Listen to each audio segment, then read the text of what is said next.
ভারত এবারে গড়ে তুলেছে বিশ্বের দ্বিতীয় বৃহত্তম আর্টিলারি প্রস্তুতকারক কেন্দ্র। হ্যাঁ, একদম ঠিক।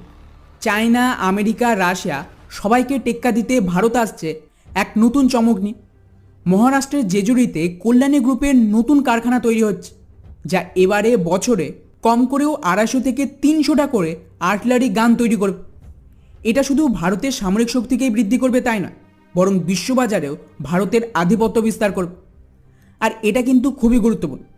চীনের পরে এটা এখন বিশ্বের দ্বিতীয় বৃহত্তম আর্টিলারি প্রস্তুতকারক হচ্ছে, যা ভারতে তৈরি। এতে ভারতীয় সেনাবাহিনীর শক্তি বহুগুণ বাড়বে। বিদেশেও ভারতের তৈরি কামান রপ্তানি হবে। এমনকি অলরেডি 2024 সালেও এই কোম্পানি 100টার বেশি কামান রপ্তানি করেছে বিদেশে।